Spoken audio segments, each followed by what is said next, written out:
Bom dia, boa tarde, boa noite. Aqui é o professor Caio. A gente começa agora a quarta parte da videoaula de Independência da América Latina. Se tudo der certo, a gente termina nessa aula aqui. Na aula anterior, a gente estava falando sobre as independências da América do Sul, depois de ter comentado independência do México, independência da América Central, a gente entrou na América do Sul. E ali, quando a gente falou sobre a América do Sul, comentamos sobre alguns indivíduos, né? Alguns indivíduos ali comandantes militares de tropas coloniais que se destacaram na independência da América do Sul, principalmente o José de San Martín lá na Argentina e na Venezuela o Simón Bolívar. Tá?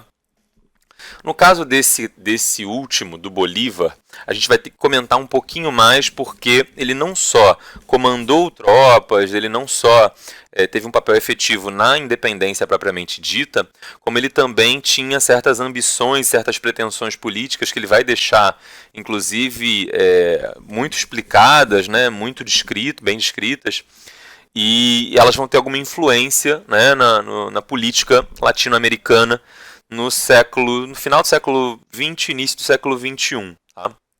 A gente vai falar rapidinho sobre isso.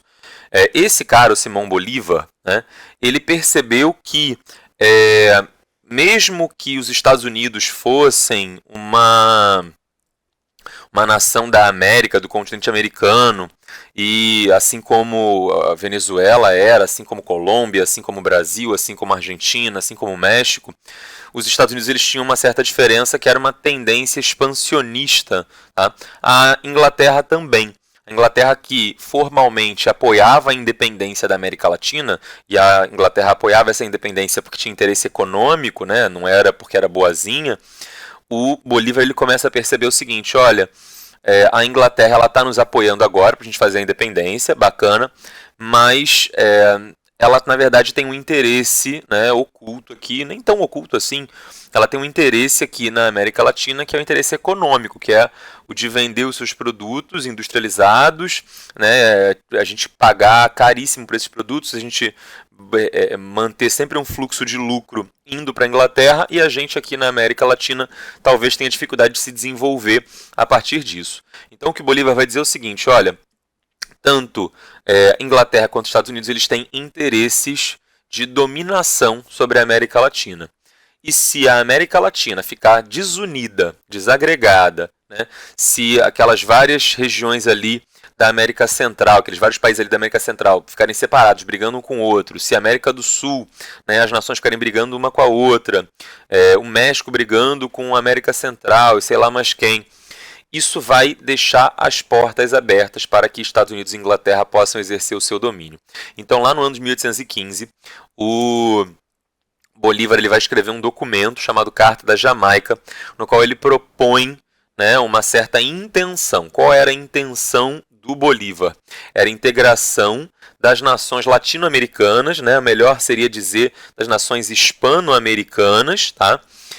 As nações da América Espanhola, elas deveriam todas se integrar. Que palavra bonita, o que ele quer dizer com isso? Ele quer dizer que Argentina, Chile, Uruguai, Paraguai, Bolívia, Peru, Equador, Bolívia, Colômbia, Venezuela, América Central toda e México deveriam formar um país só.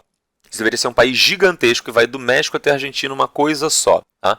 Toda a América, excetuado Estados Unidos, Haiti e Brasil, porque tinham colonização diferente, deveriam se unir numa única nação hispano-americana, né?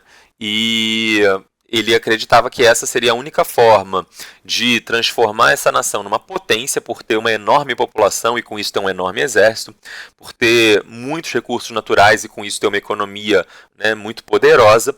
E aí, para Bolívar, a única forma de conseguir não ver a América dominada, a América Latina, a América Hispânica, dominada pela Inglaterra e pelos Estados Unidos, era a América Hispânica se unindo. Vez ou outra, né, de tempos em tempos, em alguns aspectos específicos, a gente percebe que a história acaba sendo, ou fatos históricos ou personagens históricos acabam sendo contaminados por discussões políticas do presente. É o caso aqui dessa teoria do Simón Bolívar. Tá? O que o Simón Bolívar está propondo é apenas que do México à Argentina haja uma única nação, um único Estado, tá? Já que existe uma enorme proximidade cultural, no sentido de que é a mesma religião a dominante do México até a Argentina, é o catolicismo, é a mesma língua dominante, é o espanhol, é a mesma a origem étnica, né, de forma geral ali dessas populações, quer dizer, são os espanhóis. Óbvio, a gente tem também várias nações nativas americanas que são distintas umas das outras, mas o componente branco da América espanhola é todo ele espanhol. Então, para o Bolívar, isso era motivo forte o suficiente, né, para mostrar que tinha mais coisa unindo a América espanhola, né, a América hispânica, do que para separar. Então, para o Bolívar, deveria ser um grande paísão lá do México até a Argentina, cheio de recurso natural, cheio de gente e tudo mais. Tá? Bacana, é só isso que ele propõe. Essa teoria vai ser chamada de panamericanismo. Pan em grego significa tudo, todos. Tá? Americanismo vem de América, todos os países da América juntos. Tá? Obviamente, esse todos aqui é um todos entre aspas, né? Todos os que falam espanhol, todos da América espanhola. Tá? Já que o Haiti, por ser origem francesa, o Brasil, que nessa época nem era independente ainda, e os Estados Unidos, por ter justamente ser do outro lado, né, o cara que está lá do outro lado querendo dominar a América Latina, eles iam ficar de fora. Tá? Então, o Bolívar ele propõe isso vai ser chamado de panamericanismo ou bolivarianismo, tá? Ou bolivarismo também vale. Tá?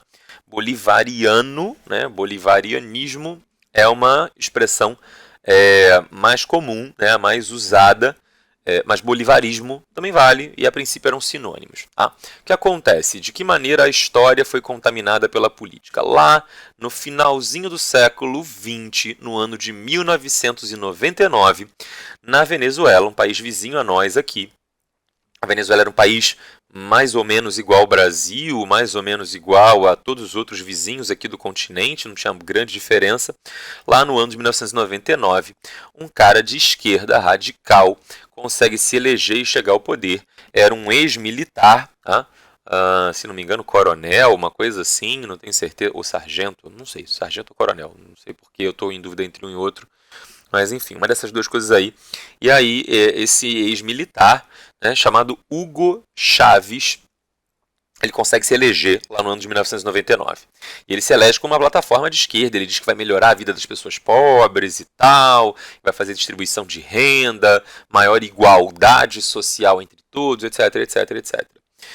O que ele propunha, tá, vai se desenvolvendo ao longo do tempo que ele vai governando, ele vai conseguindo mudar a Constituição, se reelegendo, né, ele vai mudando a regra do jogo no meio do jogo e vai ficando mais tempo no poder. E, enfim, quanto mais ele vai ficando no poder, mais ele vai alterando ali a organização socioeconômica da Venezuela, né, até que ele começa a afirmar que o que ele estava buscando era o socialismo. Tá? A Venezuela não é um país socialista assim que ele se elege, né? As regras do jogo, a Constituição, as instituições não eram.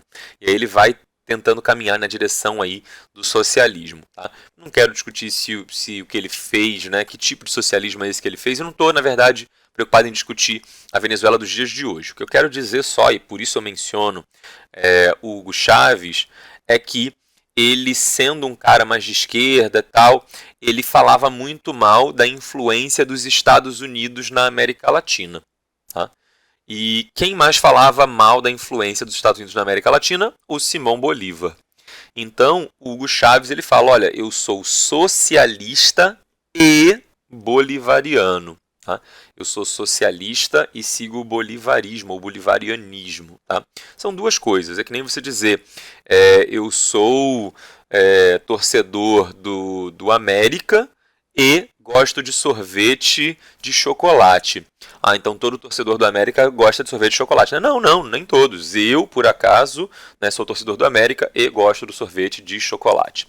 É isso que está acontecendo. Lá o Hugo Chávez, no final dos anos 90, início dos anos 2000, ele vai dizer, eu sou socialista e sigo, né, as ideias do Bolívar. Acredito, assim como Simão Bolívar acreditava, que a América Latina só vai conseguir se livrar da influência dos Estados Unidos se as nações da América Latina se unirem.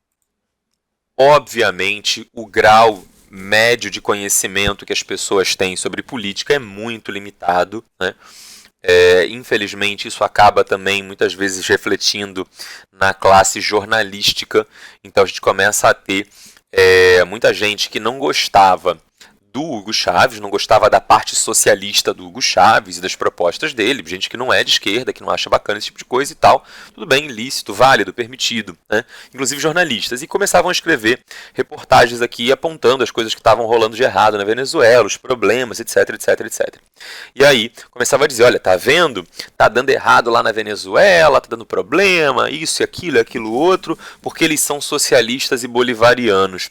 E com o passar do tempo, como esses termos acabam não sendo bem explicados, para muita gente, bolivariano acabou virando sinônimo de socialista. Não é, pelo amor de Deus. As pessoas que estão postando em rede social, que estão falando isso no cotidiano, elas podem dizer isso à vontade, porque todo mundo pode falar a besteira que quiser. Numa prova, jamais diga que bolivarianismo ou bolivarismo é a mesma coisa que socialismo, porque não é. O Bolívar, ele era um capitalista, o Bolívar ele era dono de terra, era um cara poderoso, era um cara da elite, não tinha a menor intenção de divisão de riquezas. Tá? O socialismo ele propõe que as riquezas que uma sociedade produz sejam redistribuídas. Tá? O bolivarianismo ele propõe a união das nações latino-americanas numa nação só, que poderia inclusive ser uma grande nação capitalista. Né? Nada na teoria do Simão Bolívar pressupõe ou implica a defesa do socialismo. Só que, por uma questão atual de como isso que estava rolando lá na Venezuela no começo dos anos 2000 era divulgado na imprensa, principalmente na imprensa brasileira, muita gente no Brasil começou a achar que o Simão Bolívar era uma espécie de socialista. Inclusive o socialismo que, enfim, se tornou dominante no mundo no século XX, né, que vai de alguma maneira influenciar ali Hugo Chávez e tal, baseado nas ideias do Karl Marx, ele nem existia, esse socialismo nem existia na época que o Simão Bolívar chegou ao poder, porque o Karl Marx acho que não era nem nascido. Tá?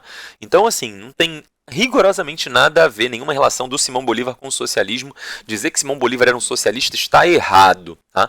E, portanto, dizer que o bolivarismo, o bolivarianismo é uma vertente socialista está errado. Não é. Tá? O ex-presidente Hugo Chávez, né, ele declara lá no final dos anos 90 que a Venezuela seria bolivariana. Isso tudo vai gerar essa enorme confusão. Né? Ele adota também o socialismo, mas são duas coisas diferentes que ele adota. Né? Ele gosta de sorvete de chocolate e torce para o América. Não significa que as duas coisas sejam a mesma. Tá? Na imagem aqui a gente percebe, né, uma espécie de mural, uma pichação de rua, uma coisa assim que simboliza muito bem. Seria excelente botar isso numa prova e cobrar isso como questão de prova. Né? A partir da imagem explique os ideais de Simão Bolívar. Né? Você vê aí o super-homem, que é o símbolo dos Estados Unidos, né? O herói que melhor simboliza os Estados Unidos, embora o super-homem seja um alienígena, ele venha de Krypton, mas você vê que as cores do super-homem, né, são as cores dos Estados Unidos. Né? O vermelho e o azul, só falta o branco. Eu não sei se tem algum detalhe em branco na roupa do super-homem, não lembro de cabeça, mas enfim, basicamente o azul e o vermelho estão ali presentes. E aí você vê o super-homem que normalmente simboliza os Estados Unidos, que defende os Estados Unidos e tal, sendo escorraçado pelo Simão Bolívar, né, no mural aqui na pichação. Exatamente um sinal aí desse ideal do Simão Bolívar, né, de que a única forma de a América Latina, América Espanhola, conseguir não ser dominada pelos Estados Unidos era por meio da União. Vai haver, na década de 1820, 1826, um congresso chamado Congresso do Panamá, em que representantes do México, da América Central, da Venezuela e acho que do Peru, uma coisa assim, esses representantes ali da América, né, do Norte, ali do México, até o Norte da América do Sul, eles vão enviar representantes, esses países todos ali, para a cidade do Panamá. E ali no Congresso do Panamá eles vão debater, né? E aí, como é que a gente vai fazer agora, América Latina, como é que vai ser, como é que não vai ser, a gente acabou de conquistar nossa independência, como é que a gente se organiza e tal. E o Bolívar falou, não, bora juntar todo mundo aí, fazer um paizão grandão. Só que o Bolívar percebeu que isso não estava funcionando, que isso não ia dar certo, porque, na verdade, havia uma série de pressões dos vários países, das várias elites locais da América Latina, que não estavam muito afim de se unir. Cada elite local não estava muito afim de obedecer ao Simão Bolívar, né? Essas elites locais, elas queriam elas mesmas governar e não serem governadas pelo Simão Bolívar. Então, o Simão Bolívar ele percebe ali no Congresso do Panamá que a coisa não vai dar certo, que não tem muito apoio a essa sua proposta de união. Tá? Vem uma questão aqui da Universidade do Estado do Ceará, de 2016. O Congresso Nacional de Lima, capital do Peru, situa-se na Praça Bolívar. A principal praça de Bogotá, capital da Colômbia, tem o mesmo nome, Praça Bolívar. A Bolívia recebeu este nome para homenagear Simão Bolívar.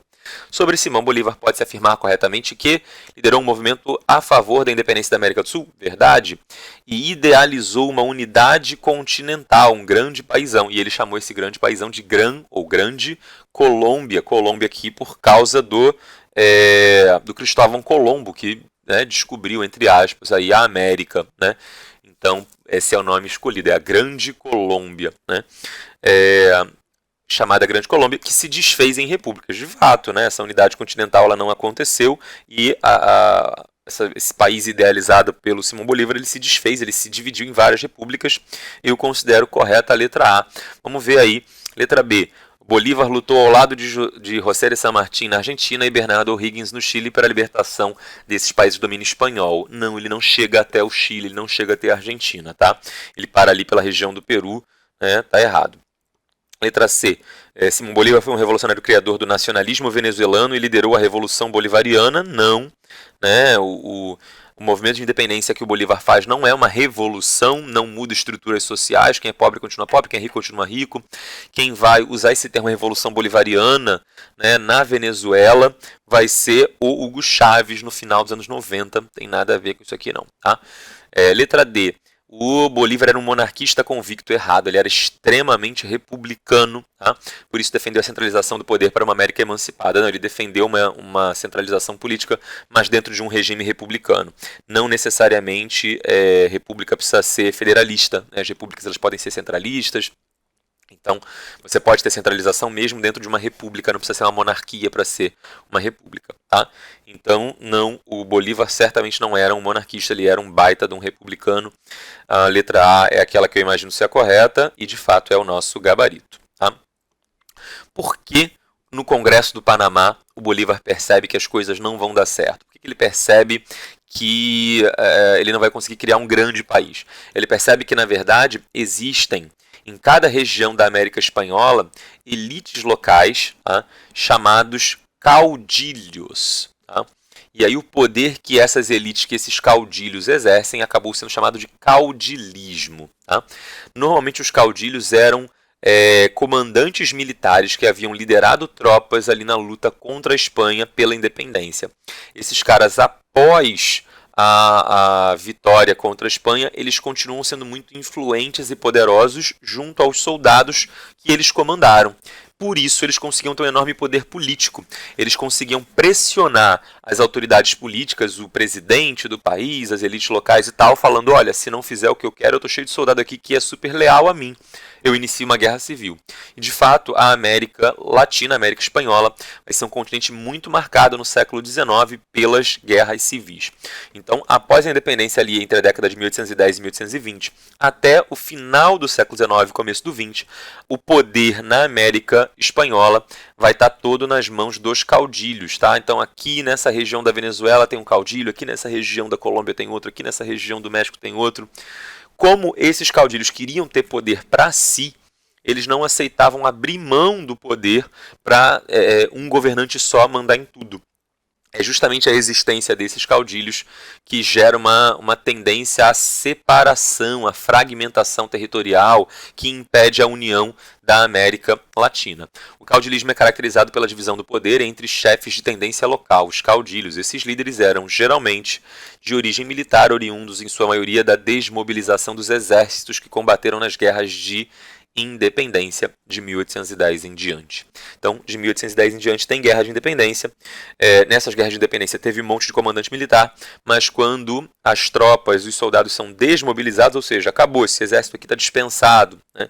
Esses caras eles continuam tendo um enorme poder, uma enorme influência, e muitas vezes contratam, né, esses soldados para trabalharem para eles nas suas fazendas e tal. Então esses caudilhos eram caras super poderosos. Esses caras são os caras que não querem abrir mão do poder para que o Bolívar possa realizar o sonho de criar um grande país unido. Tá? Vamos fazer mais uma questãozinha aqui da Unesp de 2013. É uma ideia, isso aqui é exatamente a Carta da Jamaica que o Bolívar escreve em 1815. Tá? É uma ideia grandiosa pretender formar de todo o Novo Mundo era a forma como se chamava a América, uma única nação com um único vínculo que ligue as partes entre si e com o todo. Já que tem uma só origem, uma só língua, percebe que ele está falando só da língua espanhola, né? Ele está desconsiderando o Brasil tem outra língua, desconsiderando o Haiti e os Estados Unidos, que tem outras línguas. Então ele está falando de uma só língua, ele está falando só da parte hispânica. Mesmos costumes e uma só religião, deveria por conseguinte ter um só governo, que confederasse os diferentes estados que haverão de se formar. Mas tal não é possível. Tal não é possível. Ele já percebeu que não vai rolar esse negócio de unir todo mundo. Ele queria, seria muito bacana, seria da hora se desse para fazer, mas não vai rolar. Porque climas tão remotos, situações diversas, interesses opostos e caracteres dessemelhantes, ou seja, diferenças, dividem a América. Tá? Ele está justamente falando aqui da existência desses interesses distintos, né? Ali dos caudilhos. Tá? O texto foi escrito durante as lutas de independência da América Hispânica. Podemos dizer que, ao contrário do que afirma na carta, Bolívar não aceitou a diversidade americana e, em sua ação política e militar, reagiu à iniciativa autonomista do Brasil. Está dizendo aqui que Bolívar lutou contra o Brasil porque o Brasil queria, sei lá, ter autonomia. Não, Bolívar nunca se meteu com o Brasil, não tem nada a ver, não tem nenhum tipo de reação do Bolívar a nada que o Brasil tenha feito. O Brasil nem era independente nessa época. Letra B. Ao contrário do que afirma na carta, Bolívar combateu as propostas de independência e unidade da América e se empenhou na manutenção de sua condição de colônia errada. Ele liderou grande parte das tropas ali que obtiveram a independência no norte da América do Sul. Conforme afirma na carta, letra C, Bolívar defendeu a unidade americana e se esforçou para que a América Hispânica se associasse ao Brasil? Não.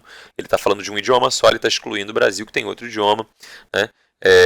Embora, se você ignorasse a parte do Brasil, todo o resto estaria correto. Então, está errada a letra C, por causa da menção aqui ao Brasil. D de dado. Conforme afirma na carta, Bolívar aceitou a diversidade geográfica e política do continente, mas tentou submeter o Brasil à força militar? Não tem nada a ver com o Brasil. Tá fora o Brasil. Letra E. Conforme afirma na carta, Bolívar declarou diversas vezes seu sonho de unidade americana. Ele tinha um objetivo, ele queria, seria da hora se rolasse.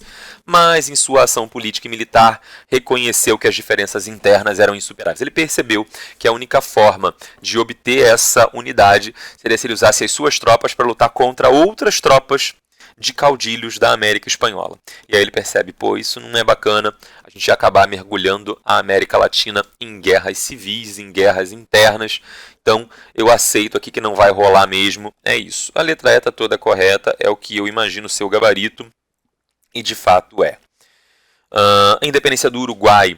O Uruguai ele vai proclamar a independência, né, ali no começo da década de 1810 também. Só que o Brasil invade o Uruguai em 1811. Vamos falar rapidamente sobre isso. Quando o nosso amigo Napoleão Bonaparte, no final do ano de 1807, invade Portugal, depois de já ter invadido a Espanha, a família real portuguesa, morrendo de medo, foge para o Brasil. Então a rainha, Dona Maria a Louca, seu filho super esquisito, Dom João, que viria a ser Dom João VI, e a esposa de Dom João, a Dona Carlota Joaquina, mais os filhos deles, né, dentre eles o Dom Pedro, que vai ser o Dom Pedro I.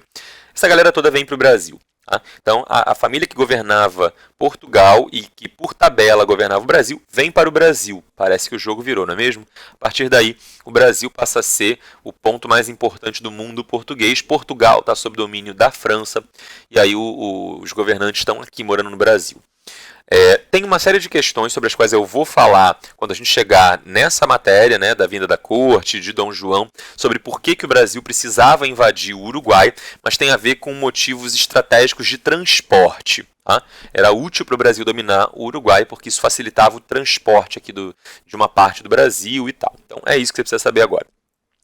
No final das contas, no frigir dos ovos, o Uruguai, que na época era chamado de Cisplatina, tá? Porque fica perto do Rio da Prata, prata em espanhol, plata, tá? Cis, aquilo que está próximo, então próximo da região platina, Cisplatina. Tá? O Uruguai era chamado de Cisplatina e essa Cisplatina, né, é invadida pelo Brasil e passa a ser parte do Brasil, como um estado qualquer, né? Como o Rio Grande do Sul, como São Paulo, como Minas, como Rio de Janeiro, enfim. Tá? Só que como esses cisplatinos, esses uruguaios, eles percebem que eles têm muitas diferenças em relação ao restante do país, né? Eles falam, olha, a gente aqui fala espanhol, vocês aí, né, falam português, então a gente tem origens coloniais distintas, vocês foram colonizados por Portugal, nós pela Espanha e tal. Então, lá em 1825, o Brasil já era independente nessa época, governado por Dom Pedro I. Lá em 1825, o Uruguai começa a falar, olha, quero ser independente em relação ao Brasil. E o Uruguai pede ajuda para a Argentina. Argentina, me ajuda aí. A Argentina ataca o Brasil, que se você conseguir, eu, Uruguai, me uno a você. Para a Argentina isso seria positivo, porque a Argentina ampliaria seus territórios, então a Argentina, de fato, entra em guerra com o Brasil, é a chamada Guerra da Cisplatina, só que a guerra termina meio que empatada. Então, a partir daí, nem o Brasil vai continuar sendo dono da Cisplatina, mas a Argentina também não vai ser. A Cisplatina vai se tornar uma região independente, um país independente chamado de Uruguai. Tá? A gente vai detalhar melhor a independência do Uruguai mais para frente, quando eu falar de Brasil. Estou só mencionando para isso não passar em branco. Tá? Última independência da América Latina importante aqui para a gente é a independência de Cuba. Tá? Cuba foi a última região, ou uma das últimas regiões da América Espanhola a obter sua independência. Por quê? Porque Cuba tinha maior proximidade em relação à Espanha. Tá? De todas as regiões da América que estava mais próxima da Espanha era Cuba. Não é que estava do lado, estava bem longe ainda, mas estava mais próxima da Espanha do que, por exemplo, o México estava, do que a Argentina ou o Chile estavam, enfim. Além disso, Cuba é uma ilha, né? Então, assim, sendo uma ilha, não tinha como Simão Bolívar vir com os seus soldados lá da Venezuela marchando, andando até Cuba. Tá?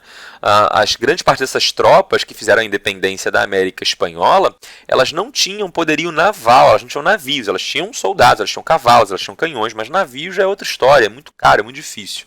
Então, não teve como ninguém aqui do continente, né, fornecer uma ajuda eficaz para Cuba conseguir independência. Por isso, vão rolando aquelas independências todas ali, né, nas décadas de 1810 e 1820. Cuba não consegue e a Espanha parece que ela aproveita para apertar ainda mais, aumentar ainda mais o controle sobre Cuba. Só que aumentando esse controle sobre Cuba, Cuba se sente sufocada. E lá em 1895, os cubanos iniciam um movimento de independência, né, começam a lutar contra a Espanha, tá? Só que Cuba estava ali pertinho dos Estados Unidos, tá? Os Estados Unidos eles tinham um navio ancorado lá em Cuba, tá? Em algum porto em Cuba, não vou lembrar agora qual porto, mas tinha um navio americano chamado Encouraçado Maine, tá? E aí esse navio ele acaba explodindo e afundando. E o que o governo dos Estados Unidos diz é que a culpa era da Espanha, que a Espanha se sentiu intimidada, amedrontada por esse navio dos Estados Unidos, achando que os Estados Unidos iam interferir, e aí, preventivamente, os espanhóis afundaram esse navio. Essa foi a grande campanha de publicidade que os jornais dos Estados Unidos fizeram lá na época, na década de 1890, para convencer a opinião pública e o governo dos Estados Unidos a entrarem em guerra contra os espanhóis e ajudarem Cuba a se libertar. Lembra sempre da doutrina Monroe, a América para os americanos, ou seja, os Estados Unidos querem botar as suas mãos lá em Cuba, influenciar e dominar a ilha, e aí ajudam os cubanos a expulsar os espanhóis. Uma pesquisa, um levantamento feito décadas depois, né, pelos especialistas da Marinha dos Estados Unidos, demonstrou lá nos anos 1960, ou seja, mais de 60 anos depois da explosão do navio, que o encouraçado Maine, na verdade, teve um problema nas caldeiras, né, ou seja, aquela parte do navio em que você tinha que botar o combustível para queimar, botava o carvão para queimar e mover o motor do navio. Teve um problema ali nas caldeiras e explodiu espontaneamente. Não tem nada a ver com o ataque espanhol. Mas, na época em que a coisa estava rolando, né, isso não foi descoberto. Isso foi descoberto mais de 60 anos depois. Então, a opinião pública dos Estados Unidos, de fato, começou a achar, o povo começou, de fato, a achar que os espanhóis tinham atacado os Estados Unidos. Os Estados Unidos entram em guerra, declaram guerra à Espanha, tá? E por conta dessa guerra, a Espanha é massacrada em poucos meses. Assim, é muito rápida a vitória dos Estados Unidos. Com essa vitória, os Estados Unidos eles vão pegar para si alguns territórios importantes, que são Cuba, Porto Rico, Guam, que é uma ilha lá no Pacífico, e as Filipinas, que é um país também lá no Sudeste Asiático. Filipinas, porque vários reis espanhóis eram chamados de Filipes, por isso Filipinas. Tá? Então, essas regiões que eram da Espanha passaram a ser territórios coloniais dos Estados Unidos. Porto Rico até hoje é um território que está sob influência dos Estados Unidos, Guam também. As Filipinas se tornaram independentes algumas décadas depois. Tá? Mas Porto Rico e Guam continuam. E Cuba ficou sob ocupação militar após a independência. A independência vai acontecer ali em 1898, a guerra entre Estados Unidos e Espanha em 1898. A Espanha é derrotada, aceita, assina um tratado de paz, perdeu, acabou, beleza. Cuba vai ficar sob ocupação militar dos Estados Unidos por uns 3, 4 anos, uma coisa assim. E aí está se fazendo a Constituição de Cuba. Tá? Só que os cubanos eles não queriam viver sob domínio dos Estados Unidos, como um protetorado, como Porto Rico. Porto Rico aceitou e vive assim até hoje, embora hoje existam alguns movimentos de independência, de emancipação em Porto Rico, já que Porto Rico faz parte dos Estados Unidos, mas não como um Estado. Então eles não têm direito a voto, eles não têm direito, né, a uma série de vantagens, mas Porto Rico está lá até hoje sob influência dos Estados Unidos. Cuba também ficaria se não tivesse se revoltado e protestado lá no começo do século XX, 1903 mais ou menos. Quando os cubanos falam, olha, Estados Unidos, chega, obrigado, você ajudou a gente na independência, a gente te agradece muito, mas está na hora de você ir embora. Né? Os Estados Unidos falaram, olha, para ir embora tem uma condição. Tá? A gente quer que vocês, cubanos aí, coloquem na Constituição de vocês a emenda Platt. A condição para a retirada das tropas estadunidenses de Cuba é a aceitação da emenda Platt na Constituição cubana. O que dizia a emenda Platt? Que os soldados dos Estados Unidos poderiam invadir Cuba na hora que bem entendessem. Cuba poderia sofrer intervenção militar quando os Estados Unidos achassem necessário. Tá? Não é quando Cuba pedisse, Estados Unidos vem aqui, me ajuda que eu estou precisando de ajuda. Não, quando os Estados Unidos pensassem assim, olha, está acontecendo uma coisa em Cuba agora que eu não curto, que eu não gosto, eu vou invadir Cuba. Né? E isso não era considerado um ato de guerra, porque estava implantado dentro da própria Constituição de Cuba, que Cuba não poderia reagir, não poderia recusar, impedir, contra-atacar ou fazer o mesmo com os Estados Unidos. Na prática, os Estados Unidos falam assim, olha, eu vou tirar minhas tropas com a condição de que vocês me autorizem a mandá-las de volta, caso eu queira a qualquer momento. E aí isso foi a única solução e Cuba acaba se vendo obrigada a aceitar a emenda Platt. Como resultado, embora Cuba fosse formalmente, teoricamente independente, na prática a ilha estava sob enorme poder das corporações estadunidenses. Então você tinha um monte de empresas dos Estados Unidos que dominavam a ilha. Você tinha um monte de fazenda com plantação de açúcar que pertencia à Coca-Cola, porque esse açúcar todo era usado para adoçar o refrigerante. Você tinha empresas americanas que eram donas de cassinos, redes hoteleiras, enfim. Cuba era uma espécie de resort, era uma espécie de colônia de férias, mais ou menos assim, da elite americana. Né? Os estadunidenses ricos, eles falavam, você vai para onde agora nessas férias? Você vai para Las Vegas, vai para Nova York, vai para Califórnia? Não, eu vou dar um pulo ali em Cuba. Né? Isso era comum. E aí gastavam, torravam uma fortuna lá e tal. Isso mantinha a economia da ilha girando, né? Mas em todo caso, a maioria esmagadora da população vivia na miséria quase que absoluta, porque quase todas as empresas, né? Então você tinha uma rede hoteleira lá que recebia esses turistas estadunidenses em Cuba. Só que essa rede hoteleira pertencia a uma empresa americana. Você tinha plantação em Cuba, que pertencia a empresas americanas, e aí os trabalhadores que plantavam essas coisas lá em Cuba ganhavam salários miseráveis. Além do mais, Cuba vai tendo vários ditadores se sucedendo ali no século XX e tal, com conivência, com aceitação dos Estados Unidos. Os Estados Unidos não se incomodavam que houvesse ditadores ali, desde que fossem ditadores que aceitassem o poder dos Estados Unidos, o poder econômico dos Estados Unidos. É assim que a coisa vai rolar, até que nos anos 50, né, começa a haver ali a criação de um movimento contrário aos Estados Unidos, que vai acabar culminando na Revolução Cubana, matéria, né, que você só vai ver depois que falar de Guerra Fria, depois que, enfim, né, no ano que vem provavelmente essa matéria aparece, não é matéria desse ano, né? Mas basicamente é isso, né? Cuba fica sob enorme influência dos Estados Unidos mesmo após a sua independência, tá? E agora vamos tentar trabalhar um panorama assim mais amplo, né? Falar de forma geral e abrangente sobre a América Latina pós-independência. Tá? Eu não quero trabalhar cada país individualmente, a gente já falou das várias regiões, a gente falou da América do Norte, México, falamos da América Central, bem rapidinho, não é tão importante não se preocupa. Falamos um pouquinho de Caribe, ou pelo menos do país mais importante ali do Caribe, do maior país do Caribe, que é Cuba. Tá? Falamos da América do Sul, focando em regiões, não falamos país a país, mas falamos ali do norte da América do sul da América do Sul e do caso especial do Uruguai. Agora a gente vai tentar aqui dar um sobrevoo assim, bem amplo, bem genérico. Como é que fica a América Latina depois que eles conseguem conquistar a independência, né? Tem países que têm situações excepcionais, o Uruguai era diferente, né? A Cuba era diferente, né? Mas de forma geral o que a gente vai ter aqui na política, a América Espanhola não vai conseguir manter a unidade, a união dos territórios, vai haver fragmentação política, ou seja, você vai ter vários países pequenos se formando, a América Central é o grande exemplo disso, né? A Confederação Centro-Americana acaba se dividindo em 5 países minúsculos. E sendo países minúsculos, acabam sendo países muito fracos no cenário internacional, que não conseguem garantir a sua independência, a sua autonomia contra interferência, contra influência estrangeira. Tá? A grande causa dessa fragmentação é o caudilismo, são esses líderes militares que dominavam, controlavam tropas e ajudaram na luta de independência, mas que depois que a independência está feita, eles querem continuar mandando. Tá? Predominou na América Espanhola os governos republicanos, a única exceção, e ainda assim uma exceção de 2 aninhos só, foi o México. Então, se você encontrar, né, uma frase dizendo assim, os países após a independência, os países da América Espanhola adotaram regimes republicanos. Né? Se não tiver uma outra opção de resposta, sendo uma questão de múltipla escolha, se não houver uma outra opção de resposta melhor, você pode aceitar essa. Tá?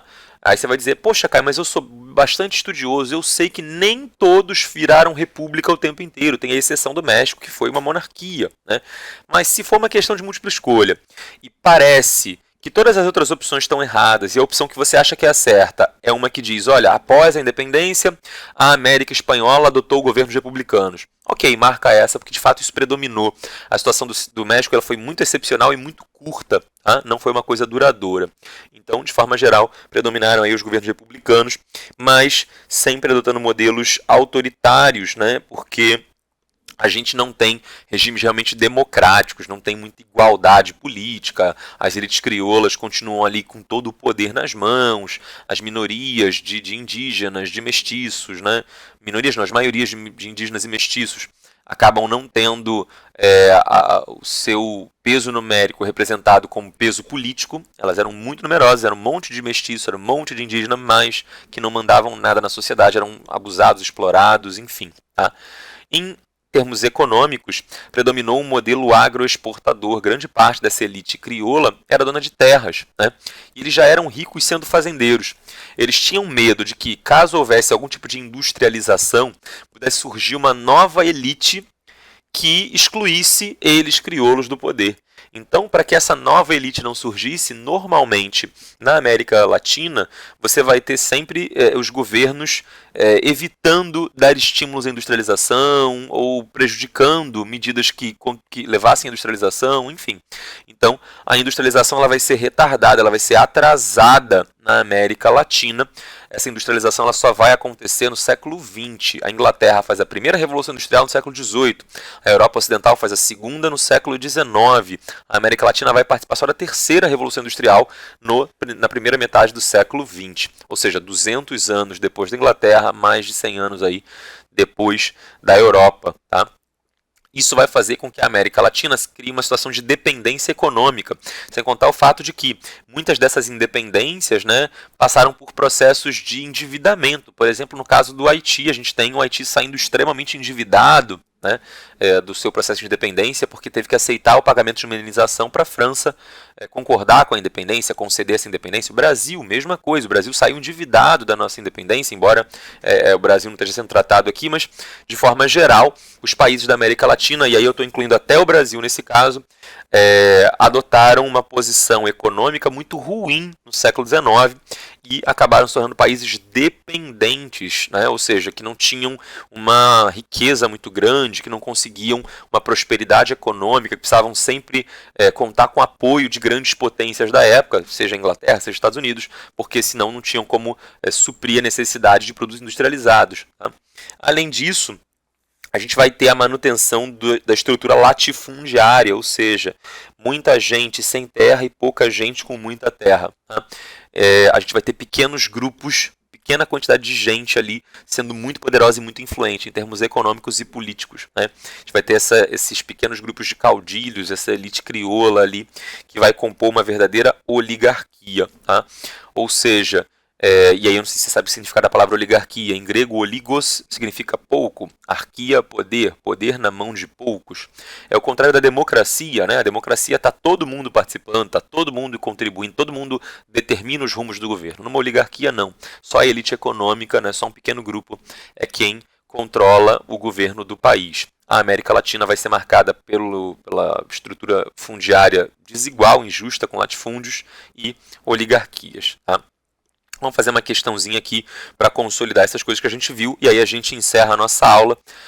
Questão da Universidade Federal do Rio Grande do Sul, leia o segmento abaixo. Nenhum dos grupos em disputa pelo poder pretendia modificar a estrutura econômica e social herdada da colônia. A prova aí é inclusive o México, né? Quando os grupos mais pobres tentaram modificar as estruturas econômicas e sociais, a elite local fica contra o povo a favor do colonizador. Assim, os novos países permaneceram predominantemente agrários, ok, falamos disso no slide anterior, com base no latifúndio, verdade, mantiveram relações produtivas pré-capitalistas, inclusive com o crescimento do trabalho compulsório, escravidão, né, mita, encomenda, enfim. Tá? Ou seja, para o pobre não mudou muita coisa, em alguns casos até piorou, enquanto as elites continuaram sendo muito ricas e poderosas. Em vez de as elites agora perderem uma parte da sua riqueza, mandando isso para a Espanha, essas elites elas ficam cada vez mais ricas porque elas não precisam mais dividir com o governo espanhol. Tá? O segmento faz referência a um contexto histórico da América Latina. Assinale a alternativa que representa esse contexto. Derrota dos movimentos de independência latino-americanas? Errado, né? Os movimentos de independência eles foram bem-sucedidos em se separar da Espanha, embora o objetivo deles não fosse, em geral, ajudar pobre, né? Movimentos sempre feitos pela elite. Letra B. Manutenção de estruturas sociais herdadas do período colonial. Verdade. Constituição de estados oligárquicos, o poder nas mãos dos grandes fazendeiros. Verdade. Em toda a América Latina no século XIX. Verdade, tá? Verdade. Eu digo sempre que quando tem tudo, todas, normalmente isso está errado numa questão. Mas tem exceção, essa aqui é uma exceção, né? Sim, a América Latina predominou esse modelo, você não tem nenhum grande país que se destacasse muito, que fosse muito excepcional em romper com essa estrutura colonial. Letra C, diversificação produtiva, ou seja, antes eles tinham uma economia que era agrária, agora eles têm uma economia que é agrária e industrial. Diversificou, em vez de ficar só no setor primário, agora é setor primário e secundário da economia. Não, isso aqui está errado, tá? Não houve diversificação econômica, houve manutenção das estruturas econômicas. Característica das economias nacionais latino-americanas, não, tá tudo errado. Tá? Letra D de dado, criação de estados democráticos, não, oligárquicos, tá? Então, tá errado isso aqui também. E letra E, vitória das diversas revoltas indígenas e escravas, não, né? A gente teve uma tentativa lá no México, mas de resto falhou, né? Deu errado em tudo que era canto. Tá? Fim do trabalho compulsório, não, o próprio texto diz que esse trabalho compulsório ele inclusive aumentou em alguns casos, então erradas as letras A, C, D e E, eu chuto que B provavelmente chuto, né? Enfim, eu suponho que B seja a correta, né? Pela configuração que as outras estão. A gente sempre precisa olhar as questões com atenção, mesmo que tenham tudo, todas, nenhum, algum, isso normalmente está errado, mas isso não é automático, você tem que usar o bom senso, o raciocínio, né, o seu pensamento, o seu entendimento e ver que, nesse caso aqui, mesmo com o uso desse termo, que não é um termo muito legal, ainda assim a letra B está correta e é o gabarito da Universidade Federal do Rio Grande do Sul. Vou terminar essa matéria, essa aula, deixando uma indicação de leitura para quem tiver interesse. Gabriel Garcia Marques era um escritor colombiano, ele já é falecido, ele foi ganhador do Prêmio Nobel de Literatura, tá? Não sei se a gente teve outro latino-americano ganhando o Nobel de Literatura, teve mais um. Mas enfim, esse acho que foi o primeiro latino-americano a ganhar o Nobel de Literatura, Gabriel Garcia Marques. Ele escreveu um livro chamado General em Seu Labirinto. Não é o livro mais famoso, não é o livro mais popular dele, né? Muita gente conhece outros livros dele, O Amor nos Tempos do Cólera, enfim, 100 Anos de Solidão. Mas General em Seu Labirinto é um livro que vem bem a calhar pra gente aqui, porque é um livro em que ele faz uma biografia romanceada da vida de Simão Bolívar. Tá? Bom, a gente termina por aqui. Se tiver dúvidas, mande e não esqueça de lavar muito bem suas mãos.